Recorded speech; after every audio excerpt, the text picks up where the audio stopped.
Bienvenue à tous sur ce nouvel épisode de podcast. Ça fait longtemps qu'on n'a pas fait de podcast. Là, j'ai décidé de le filmer pour le mettre en plus sur YouTube. Si vous êtes sur YouTube, du coup, on continue la série de vidéos une par semaine. Pour l'épisode, on vient de passer là à la barre des 100 freelances. C'est un truc de fou, j'y reviens pas. Je les ai comptés un par un. Je peux vous dire qu'on est à 103, je crois. J'en ai closé 2 ce matin qui viennent de rejoindre l'accompagnement. Et donc du coup, on est à 103, c'est ça. Donc c'est un truc de fou et je me suis dit, c'est le moment parfait, dis donc, pour vous faire un épisode, les leçons sur les 100 freelances que j'ai accompagnés.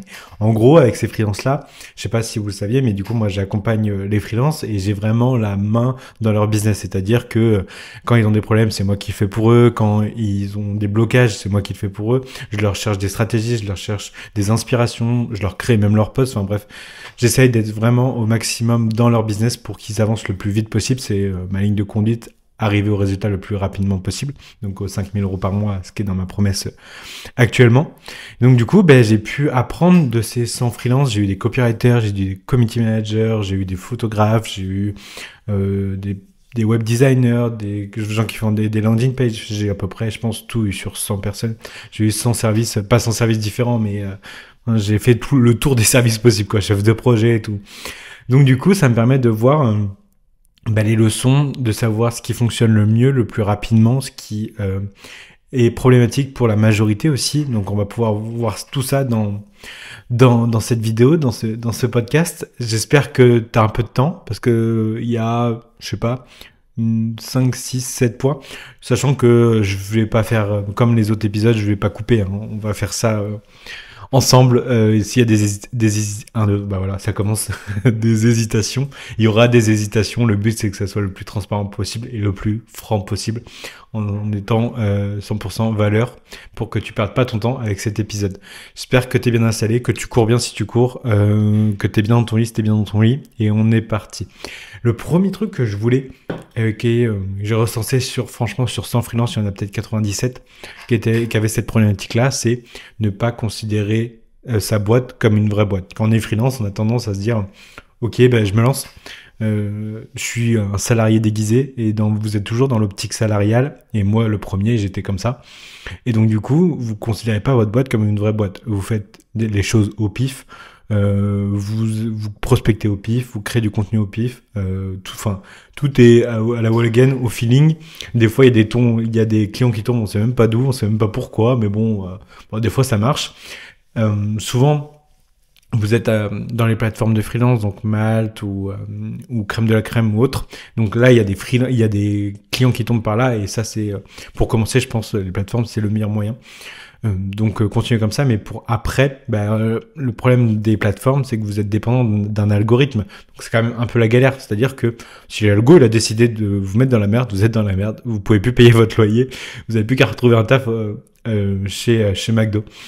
Et ça dépend pas de vous. Donc c'est vraiment, c'est le pire méthode possible. C'est bien pour commencer, mais après, il faut absolument trouver un moyen d'acquisition de leads, de clients, pour pouvoir prospérer. Donc soit par la création de contenu, soit par la prospection, soit les deux. Nous, dans l'accompagnement, on voit surtout un format hybride, création de contenu, prospection, et la mise en place d'une cohérence des deux, en fait, qui marche très très bien, parce que franchement, les résultats qu'on a, je suis ultra satisfait. Maintenant, l'accompagnement est vraiment ultra abouti. Donc, première problématique, considérez sa boîte vraiment comme un business. Vous avez une entreprise. Quand je dis ça, c'est que vous avez dans une entreprise, ça a des pôles. Un pôle acquisition, un pôle communication, ça a un pôle vente, un pôle expérience client, un pôle référencement. Je sais pas moi, tout ce que vous avez dans une boîte comme Apple ou les plus grosses boîtes, il faut avoir la même idéologie dans votre tête pour votre entreprise. Oui, c'est vous qui faites tout. Vous faites la com, la prospection, la compta, le juridique, tout vous-même.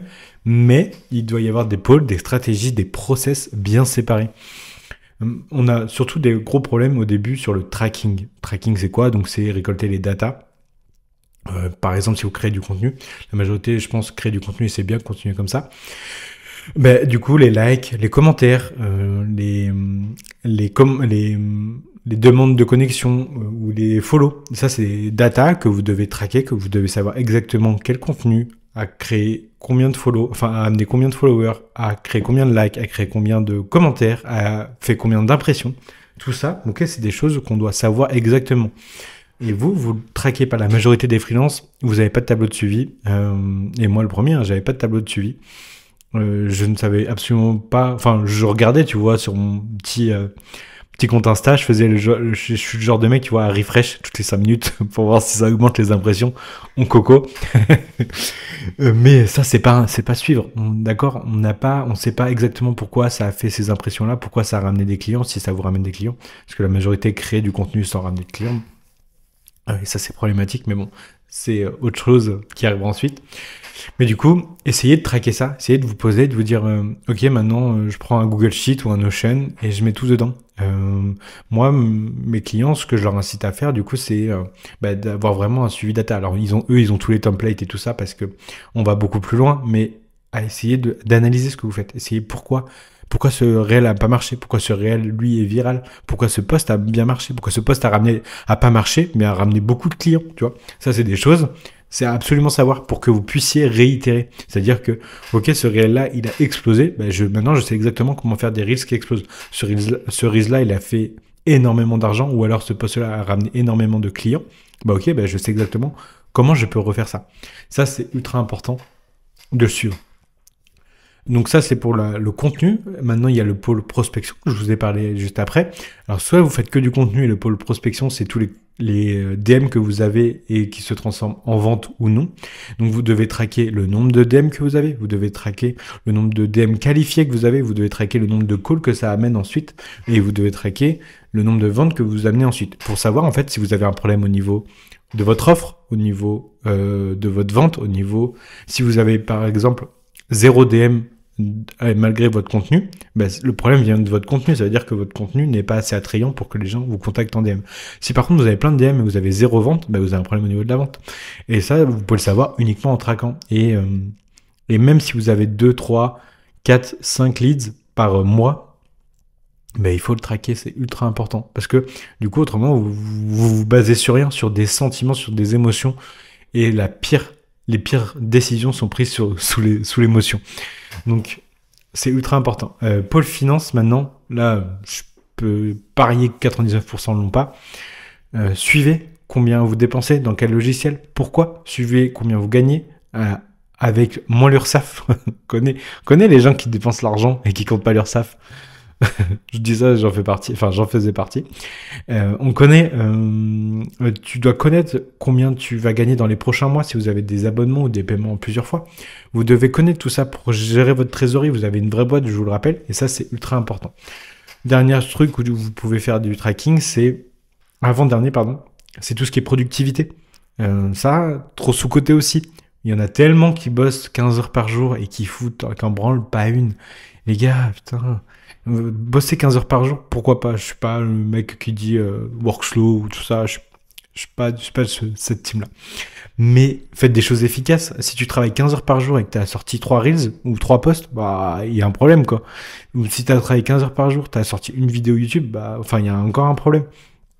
Essayez de mesurer votre productivité, combien vous passez de temps sur chaque tâche, si vous passez 15 heures sur une mission qui va vous rapporter 200 €, c'est pareil, vous avez un taux journalier, vous avez un taux horaire en dessous d'une femme de ménage. Il y a un moment, il faut se remettre en question. Et le seul moyen, c'est de traquer votre productivité, votre temps, où passe votre temps et pourquoi. Il y a des outils qui le font très bien. Je pense j'ai perdu son nom. Je vous le remettrai si j'y pense pendant la vidéo.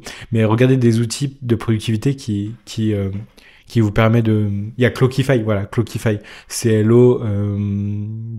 je crois, ou un truc comme ça, vous trouverez bien, qui permet de mesurer votre temps. En gros, moi, je le déclenche à chaque fois que je lance une tâche, et du coup, ça me permet de savoir combien de temps j'ai passé dessus. Ça me permet, du coup, de savoir, ok, là, j'ai 7 posts LinkedIn à faire ou 8 Reels Insta, comment je peux le caler dans mon planning, tu vois, parce que je sais exactement combien de temps me fait un Reels Insta. Et ça me permet d'être ultra productif. Alors, moi, je suis quelqu'un qui travaille beaucoup, mais vous pouvez travailler beaucoup moins et être ultra productif. Ok, donc dernier point, c'était ça, là, sur le tracking productivité. Et dernier point, expérience client. Moi, j'ai 3 ans que je suis freelance. Pendant 2 ans, j'ai ni créé de contenu, ni prospecté parce que j'avais une expérience client. Franchement, j'en suis très très fier.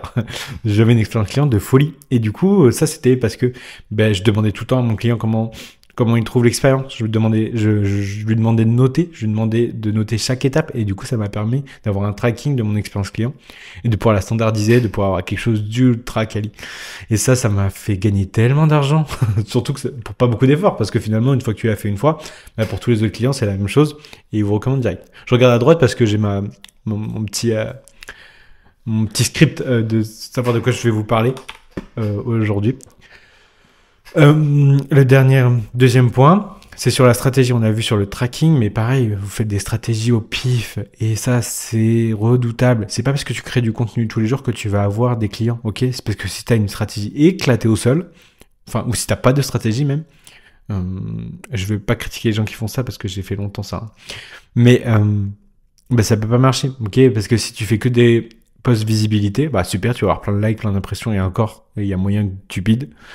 Mais du coup, tu vas pas avoir de clients. Si tu fais que des posts crédibilité, super, tout le monde va te voir comme l'expert de la terre, mais personne ne va acheter chez toi parce que personne ne connaît ton offre. Donc de toute façon, ça changera pas grand chose à ton frigo. Tu pourras toujours rien mettre dedans. Et dernière chose, si tu fais que des posts ventes, bah c'est pareil, personne ne sait si c'est crédible et personne ne te connaît, donc c'est fini, fin du jeu.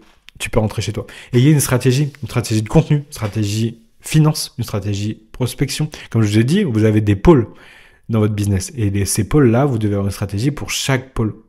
Et donc, une stratégie acquisition, stratégie contenu, stratégie finance, stratégie expérience client, stratégie recommandation. Tout ça, ultra important. Arrêtez d'avancer au pif, arrêtez d'être les personnes, d'être le médecin qui arrive et qui va devant le patient et qui se dit « Oh, voilà, vous avez peut-être une angine. Bah, tenez, je vais vous donner un IRM. » Il n'y a aucune cohérence entre les trucs, entre la maladie et entre le diagnostic, pardon, et les actions effectuées. Bah voilà, vous faites la même chose que le médecin là. Vous prescrivez une IRM alors que la personne a une bronchite. Et c'est important d'avoir, du coup, des trucs très structurés, très stratégiques. Vous n'avez pas besoin... Alors oui, plus vous avez des stratégies efficaces, plus vous allez avancer vite. Et ça, c'est des trucs qu'on voit par exemple dans l'accompagnement. Mais même si vous n'avez pas des stratégies très compliquées, ok, si vous faites des trucs bateau, tofu, mofu, bofu, des choses comme ça là, ça peut marcher. Ça prendra plus de temps, mais ça peut marcher. Juste, il faut une stratégie. Et pour ça, pour avoir une stratégie, il faut se poser. Et il faut déjà la suivre de 1, parce que j'en vois beaucoup. Moi, il y en a beaucoup qui rentrent dans l'accompagnement, qui ont des stratégies, qui connaissent plein de trucs, mais qui l'appliquent pas en fait. Donc, faut se poser. Faut arriver à, si vous faites du contenu, programmer votre contenu. Si vous faites de la prospection, bien traquer votre prospection. Et du coup, de pouvoir avancer comme ça, sans répéter les mêmes erreurs sans cesse. Ok, par exemple, moi j'ai des freelances qui sont venus. Honnêtement, ils avaient, pour la petite anecdote, je repense à une personne là.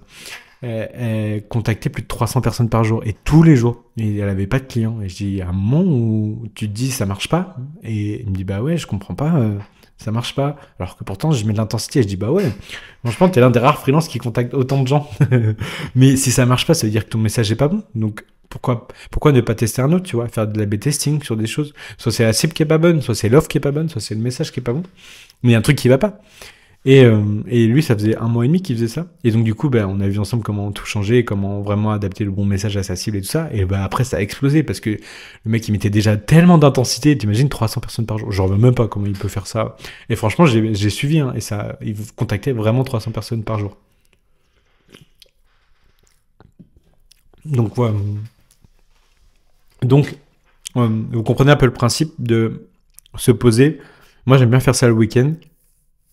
Je me pose et je me dis, ok, cette semaine, comment je la vois, comment j'ai fait la semaine dernière, qu'est-ce qui a marché, qu'est-ce qui a pas marché, et comment je vois la semaine prochaine. Et ça, j'aime bien faire ça. Et surtout, ce qui est important, c'est de la suivre. Moi, j'avais tendance à faire ça le week-end, mais du coup, à pas suivre pendant la semaine parce que je postais le jour pour le lendemain, ou alors je prospectais n'importe comment.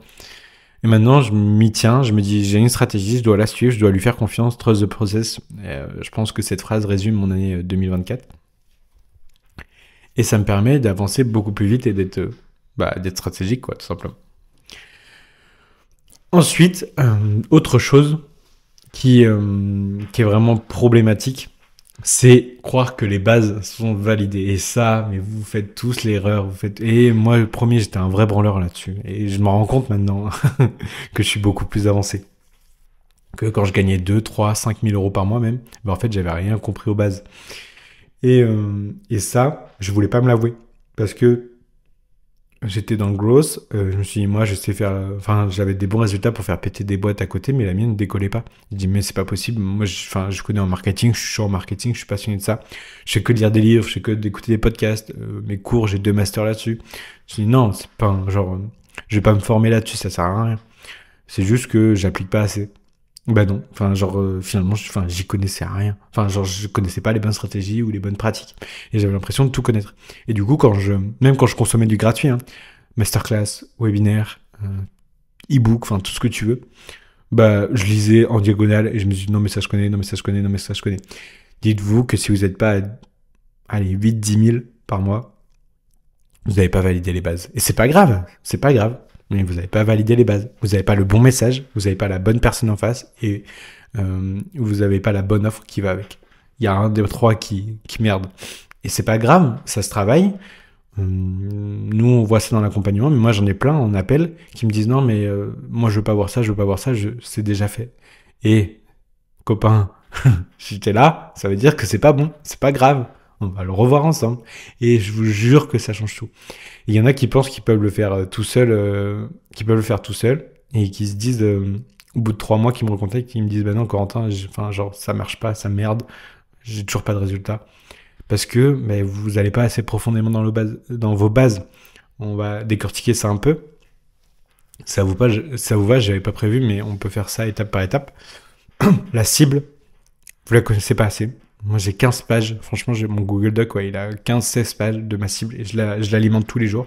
Et si moi, à 25-30 000 euros, je alimente tous les jours mon dossier de cible, ça veut dire que vous, à 2, 3, 5 000, je sais pas combien vous gagnez, eh ben, il est pas assez alimenté. Et sachant que j'ai qu'une cible, les freelances. Je n'ai rien d'autre.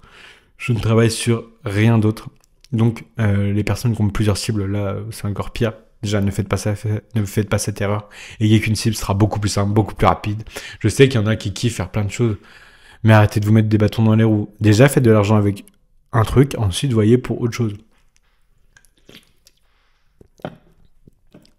Je galère à boire parce que je sais pas si... Alors, ceux qui sont dans le podcast, je vais vous l'expliquer. Ceux qui sont dans la vidéo, je vous le montre. Je bois un Red Bull et en gros, moi, j'aime pas ouvrir entièrement la canette. Je sais pas si vous êtes pareil, mais j'ouvre qu'un tout petit peu, autrement ça coule trop vite. Et je m'étouffe, ça passe par le mauvais trou. Mais du coup, bah, pour boire, il faut que je pense vachement à la canette. Bon, passons. Donc du coup, la cible, vous la connaissez pas assez. Chaque appel de vente, vous devez l'enregistrer. Petite technique, là, je vous la pose ici. Enregistrez chaque appel de vente, passez-le à ChatGPT et demandez-lui, ok, qu'est-ce que je dois retenir de ma cible, comment je peux alimenter mon dossier de cible.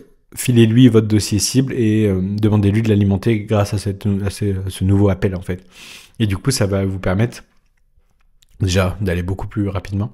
Pour enregistrer vos appels, je sais que j'ai souvent la question.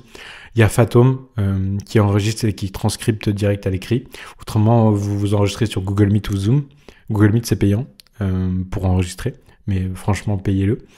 Et ensuite, vous l'envoyez chez Descript, ça s'appelle. C'est un logiciel IA qui te transfère de la vidéo à l'écrit, en fait. Donc, gratuitement. Et ça vous permet, du coup, d'avoir l'écrit, de pouvoir l'envoyer à ChatGPT pour qu'il analyse. Et ça vous fait gagner un temps de fou. Et ça vous alimente votre cible. Et du coup, ça vous donne des idées de contenu. Ça vous donne des idées d'offres que vous pouvez améliorer, changer. Ça vous donne des idées de messages de prospection que vous pouvez faire. Donc franchement, allez là-dessus. Donc la cible, vous la connaissez pas assez, je vous le dis. Le message, il est pas assez adapté. Vous le marketez pas assez fort. C'est souvent ça le problème. C'est-à-dire que j'aime bien dire, tu marketes jamais assez fort. Quand je dis marketer, ça veut dire que t'es pas persuadé que ta solution, c'est the place to be, c'est ce que doit absolument prendre ton client. Si t'es pas persuadé de ça, déjà, tu perds de l'argent. Si t'es pas persuadé que le prix, il est vraiment trop faible par rapport à ce que tu vends, tu perds de l'argent. Si t'es pas persuadé que tu apportes les résultats de façon systématique, tu perds de l'argent. Okay, il faut vraiment que tu marketes ça comme si c'était la téléportation. Okay, imagine que tu as créé la téléportation. Bah, tu vas dire ça à tout le monde en mode regardez ce que j'ai créé, c'est de la folie, ça marche trop bien. tu vas être à fond, tu vas le marketer au max parce que c'est quand même une avancée humaine énorme. Eh ben, avec ton offre, ça doit être la même optique. Market toujours plus fort. Ne mens jamais, mais exagère.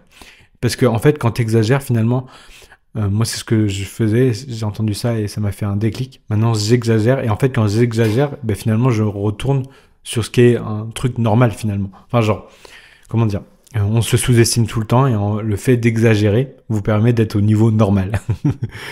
Donc, alors, ça dépend des personnes, mais je parle pour 90%. Là, on fait des généralités. On n'est pas là pour faire des études de cas précis.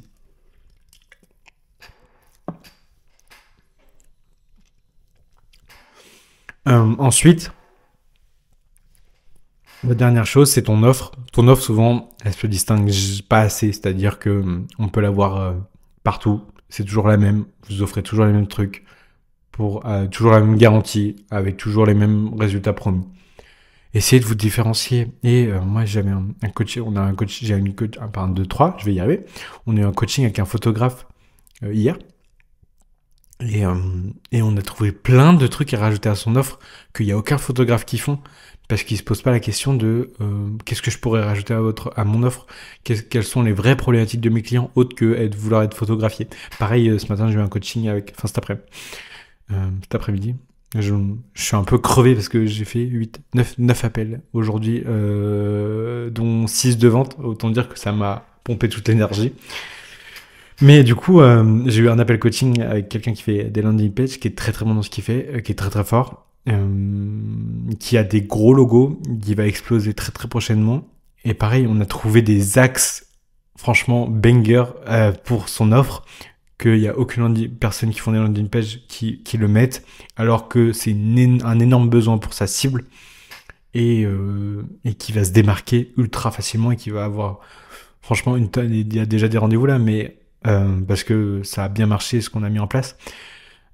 Mais là, il va vraiment se différencier et aller beaucoup plus loin. Donc, essayez d'aller chercher plus loin. Qu'est-ce qui pourrait être avantageux pour votre cible? Qu'est-ce qu'elle recherche? Qu'est-ce qui pourrait être en complément? Je sais que moi, là, pour la V3 donc, on est à la V2 de l'accompagnement. Pour la V3 de l'accompagnement, ben, j'ai plein de freelances, du coup, qui sont passés à plus de 10-15 000 euros par mois. Et maintenant, qui me disent, mais Corentin, qu'est-ce qu'on fait? Qu'est-ce qu'on fait? L'idéologie serait, enfin, le meilleur serait que je crée une offre pour aller plus haut, tu vois. Mais ce que je vais faire, c'est que du coup, à la V3, je vais proposer comment lancer une formation à côté. Ou pas lancer une formation, mais rajouter une formation à l'offre. C'est-à-dire, imaginons que tu fais des sites internet. Ben, comment... Non, j'avais un exemple pour les logos, ça sera mieux. Pour le design, je pense que ça va être plus parlant pour vous. Je vais du coup expliquer comment les freelances peuvent utiliser la formation pour le rajouter à leur offre, pour augmenter les prix de l'offre et pour que ça soit vraiment plus, du coup, des offres beaucoup plus high ticket. Reprenons l'exemple du design, logo, charte graphique et tout. Ça pourrait être comment se servir, donc une formation, comment se servir du design, du branding, de la charte graphique et tout, pour marketer beaucoup plus fort, beaucoup mieux et avoir beaucoup plus de clients. Ok, ça, c'est quelque chose qui est jamais proposé par les designers, alors que on le sait aujourd'hui, un branding différenciant pour les restaurants, pour les startups, pour les SaaS, ça peut faire exploser une boîte, mais genre littéralement, c'est ultra puissant. Et en 2024-2025, les gens s'en rendent beaucoup plus compte. Mais ils ne savent pas trop encore comment l'utiliser. Et ben, ce qui peut être intéressant, petit tips pour s'il y a des graphistes, designers qui passent ici, ben, ça serait de proposer une formation en plus en disant, bah, regardez, je vous livre tout, mais qu'en plus, je vous donne une formation sur comment utiliser le branding dans votre com, sur votre site et tout ça, pour que ça soit un élément différenciant, que ça vous ramène des clients, que ça vous ramène de l'argent. Et là, bah, forcément, ça va faire tilt. Et donc voilà, je suis en train sur la V3, je vais faire tout ça.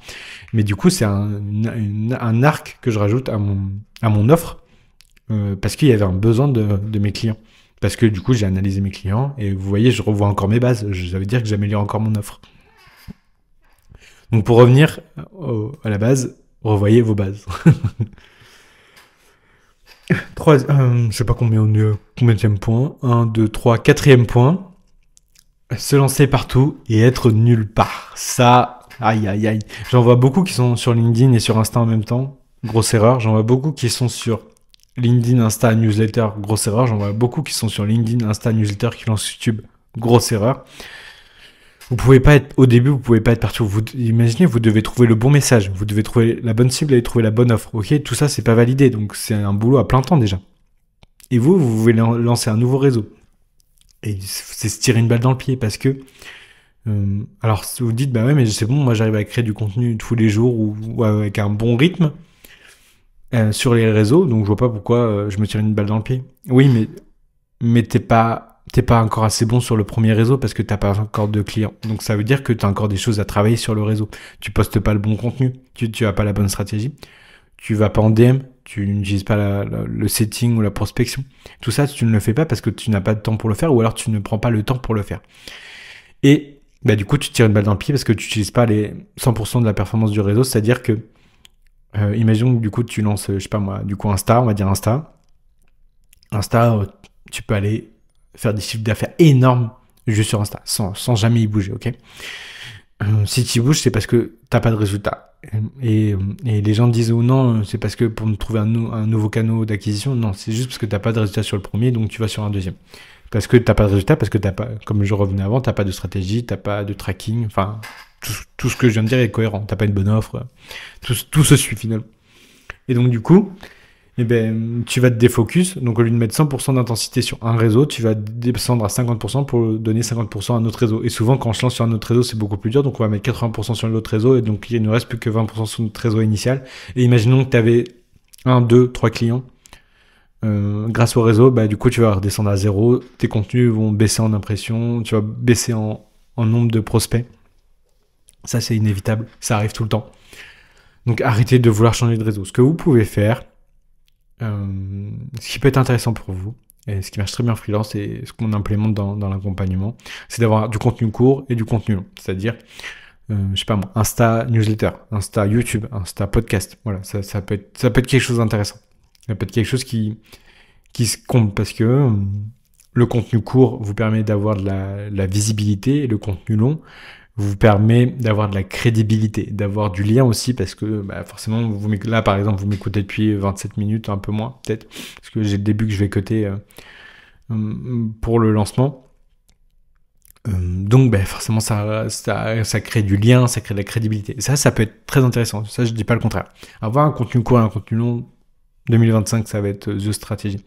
Et nous, on voit comment l'implémenter dans la prospection, dans le setting et tout. Et franchement, c'est un banger. Enfin, ça marche trop bien. Je suis trop fier de cette méthode. Mais du coup, ouais, utilisez votre contenu long. Pas pour acquérir, pas pour faire de la visibilité, mais pour faire du nurturing. Donc, tout ce qui est crédibilité et lien. Et vente. Donc, ça peut être une très bonne stratégie. Mais n'ouvrez pas plusieurs contenus courts. Contenu court, quand je dis contenu court, c'est Insta, LinkedIn, TikTok, Twitter, Thread. Ça, c'est des contenus courts. Ce que vous pouvez faire à la limite, ça, je suis pas contre, c'est que si vous faites par exemple des Reels, bah, vous pouvez le repost sur YouTube Short, sur TikTok, sur LinkedIn. Mais ne faites pas un contenu pour chaque plateforme spécifique, ok? Sachant que, alors oui, sur TikTok, comment dire? Vous pouvez transvaser votre contenu Insta sur TikTok et ça peut marchouiller. Mais TikTok a ses règles, Insta a ses règles, Thread a ses règles, LinkedIn a ses règles. Et si vous voulez performer au maximum, comme je viens de vous le dire juste avant, le meilleur moyen, c'est quand même de rester sur un et de l'optimiser au maximum du maximum. Moi, je pense que jusqu'à 100 000 par mois, par an, vous pouvez rester que sur un réseau et à la limite mettre du contenu long. Mais avant, je pense que ça sert à rien. Ensuite, autre point. Je vais boire un coup parce que j'ai la gorge sèche.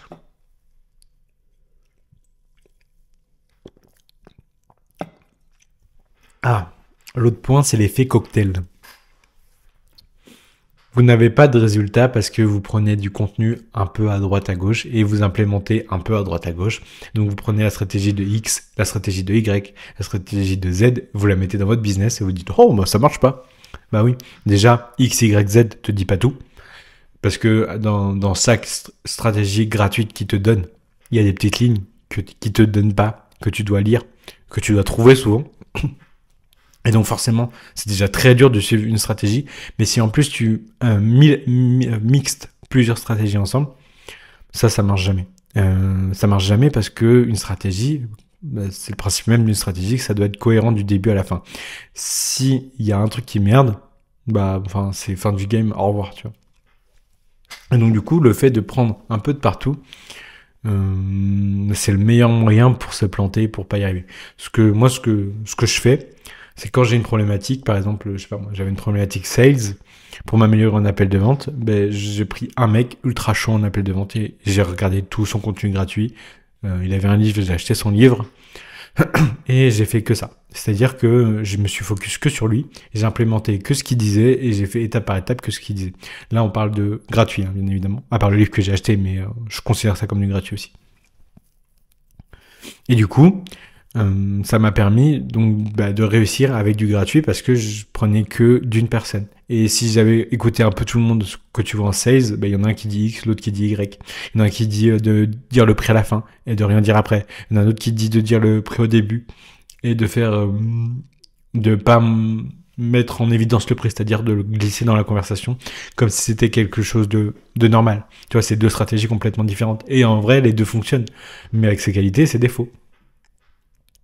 Donc c'est vraiment ultra important de suivre qu'une stratégie, de suivre qu'une personne, de te focaliser sur cette personne pour pouvoir avancer plus rapidement en fait. Et c'est avec le gratuit, c'est le seul moyen. Déjà qu'avec le gratuit, franchement, c'est dur de réussir parce que, comme je vous ai dit, le mec vous donne les gros titres mais jamais les petites lignes, et les petites lignes, il les garde dans le payant. Mais en plus, si vous suivez plusieurs stratégies, ça marchera pas. Dernier point, ça fait déjà 30 minutes, on va arrêter là après, que je vois sur les 100 freelances que j'ai accompagnés, le dernier point, la grosse erreur, c'est sur l'organisation. Vous avez une orga, oh les gars, des fois c'est quelque chose. Il y en a beaucoup qui travaillent dur, ça c'est très bien, mais vous travaillez dur dans le vent en fait. Alors déjà, je voulais revenir sur un point, c'est sur toutes les personnes qui veulent être digital nomades ou qui veulent se lancer pour profiter de leur enfant ou autre. Pour moi, avant 5-6 000 euros, c'est pas possible. Impossible. Parce que t'as tellement de choses à faire. Comme je te disais, trouver ton offre qui va à la bonne cible avec le bon message, c'est tellement pas constant, ça demande tellement d'efforts, ça demande tellement de discipline que digital nomade, c'est le meilleur moyen de se planter. Digital nomade, de toute façon, c'est la fausse bonne idée.